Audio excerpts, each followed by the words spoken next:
भारत की आर्मी के इतिहास में बहुत से शूरवीर हुए हैं जिन पर हमें हमेशा गर्व रहेगा, जिनके एक्स्ट्रा ऑर्डिनरी बहादुरी के किस्से आज भी भारतीय इतिहास के पन्नों में दर्ज हैं। जैसे विक्रम बत्रा, सैम मानेकशॉ, जिनकी लाइफ पर हाल ही में बॉलीवुड में फिल्में भी बन चुकी हैं, जिनके बारे में आज हम यहाँ बात करने वाले हैं। शायद आपने उनके बारे में ना सुना हो, लेकिन उनकी लाइफ और बहादुरी के किस्से किसी फिल्मी हीरो से कम नहीं है, जिसने 35 साल की उम्र में ही भारत के लिए जान दे दी। और जब वो शहीद हुआ, उसके 36वें जन्मदिन में कुल 12 दिन बाकी थे। और इस सोल्जर के फिनरल में उस टाइम के प्राइम मिनिस्टर जवाहरलाल नेहरू और उनके कैबिनेट मिनिस्टर्स शामिल थे। जिस सोल्जर की हम यहाँ बात करने जा रहे हैं, उनका नाम है ब्रिगेडियर मोहम्मद उस्मान, जिन्हें लायन ऑफ नौशेरा का शेर भी कहा जाता था। ब्रिगेडियर मोहम्मद उस्मान का जन्म 15 जुलाई 1912 को उत्तर प्रदेश के आजमगढ़ जिले के मऊ में हुआ था। इनके पिता का नाम काजी मोहम्मद फारूक था, जो कि बनारस के एक पुलिस थाने में कोतवाल हुआ करते थे। और इनके पिता को ब्रिटिश गवर्नमेंट ने खान बहादुर का नाम दिया हुआ था। मोहम्मद उस्मान की 3 बहनें और 2 भाई थे। इनका बड़ा भाई गुफरान भी इंडियन आर्मी में था। मोहम्मद उस्मान ने अपनी स्कूलिंग बनारस के एक स्कूल हरिश्चंद्र हाई स्कूल से पूरी की थी। मोहम्मद उस्मान के पिता चाहते थे कि वो सिविल सर्विस में जाएं, लेकिन मोहम्मद उस्मान का झुकाव इंडियन आर्मी की तरफ था। मोहम्मद उस्मान के बारे में बताया जाता है कि वो बचपन से ही बहादुर थे। जब ये 12 साल के थे, तब इन्होंने एक डूबते हुए बच्चे को बचाने के लिए कुएं में छलांग लगा दी थी। और आगे चलकर मोहम्मद उस्मान ने आर्मी में जाने का फैसला किया, लेकिन उस टाइम ब्रिटिश जमाने के टाइम पर किसी भी इंडियन का ऊंचे पद पर पहुंचना मुश्किल था। लेकिन एक कठिन एग्जामिनेशन के प्रोसेस से गुजरने के बाद Mohammad Usman Royal Military Academy Sandhurst RMAS में एडमिशन पाने में कामयाब रहे। 1932 में इस एकेडमी में एडमिशन पाते ही इन्हें 2nd लेफ्टिनेंट का पद मिल गया। मोहम्मद उस्मान 1934 में 1 साल के लिए कैमरूनियंस 1st बटालियन में भी रहे थे। फिर 1935 में मोहम्मद उस्मान इंडियन आर्मी में अपॉइंट हो गए, या फिर यूं कहिए कि यहीं से इनके असल मिलिट्री करियर का आगाज हुआ।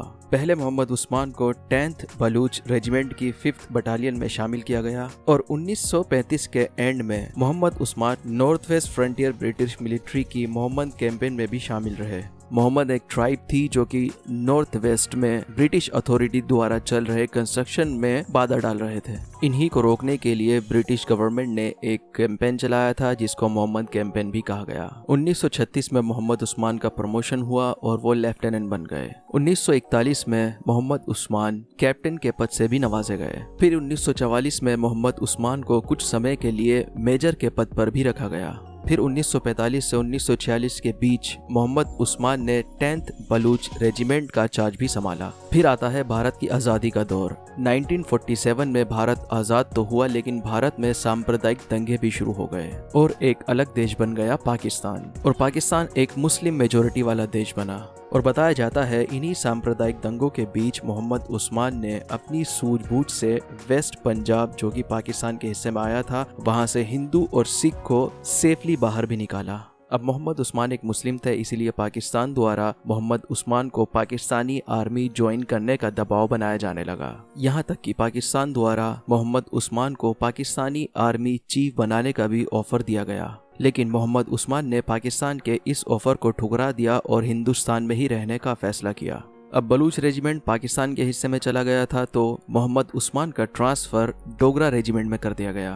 अब 22 अक्टूबर 1947 को ट्राइबल्स ने पाकिस्तानी आर्मी के साथ मिलकर कश्मीर पर अटैक कर दिया और उसको इन्वेड भी कर लिया। अब इन्वेजन के 5 दिन बाद वैली पहुंची इंडियन आर्मी ने 50 पैरा ब्रिगेड को नौशेरा भेजा, जिनका नेतृत्व कर रहे थे ब्रिगेडियर परांजपे। नौशेरा जम्मू एंड कश्मीर के राजौरी डिस्ट्रिक्ट का एक छोटा सा टाउन है। अब यहाँ पर ब्रिगेडियर परांजपे घायल हो जाते हैं और मेडिकल रीजन की वजह से उनको वापस बुला लिया जाता है और इनकी जगह मोहम्मद उस्मान को नौशेरा भेज दिया जाता है।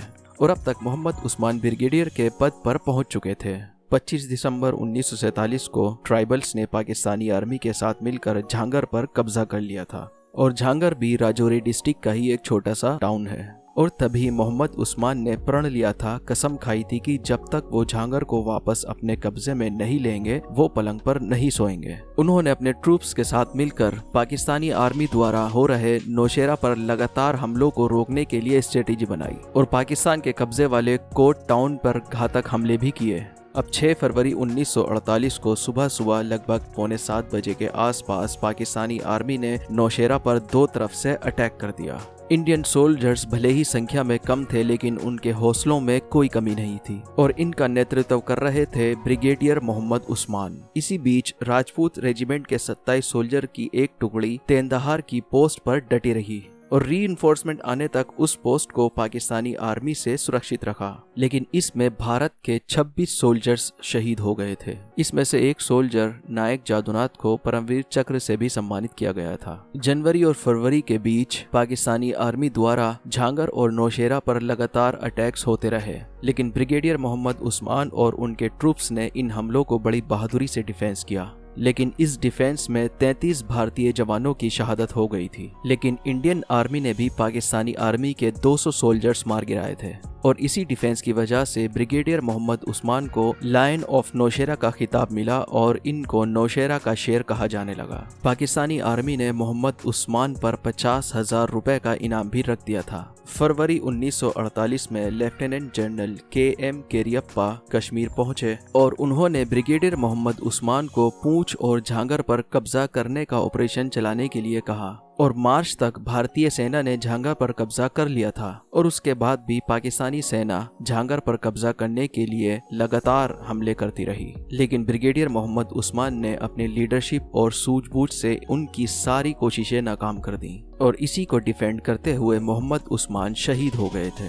बताया जाता है कि उन्हीं के पास वाली एक चट्टान पर बम का गोला फटा, जिसके उड़ते हुए टुकड़े मोहम्मद उस्मान के शरीर में धंस गए थे और उसी जगह पर उनकी मौत हो गई थी। और वो समय था 3 जुलाई 1948। 12 दिन बाद ब्रिगेडियर मोहम्मद उस्मान का 36वां जन्मदिन था और ब्रिगेडियर मोहम्मद उस्मान को इनकी बहादुरी के लिए महावीर चक्र से भी नवाजा गया और इनके जनाजे में उस समय के प्रधानमंत्री जवाहरलाल नेहरू और उनके कैबिनेट मिनिस्टर्स शामिल हुए और ब्रिगेडियर मोहम्मद उस्मान को राष्ट्रीय सम्मान के साथ आखिरी सलामी दी गई। और इस तरह भारत ने ब्रिगेडियर मोहम्मद उस्मान नौशेरा के शेर के रूप में एक जाबाज भारतीय आर्मी कमांडर खो दिया।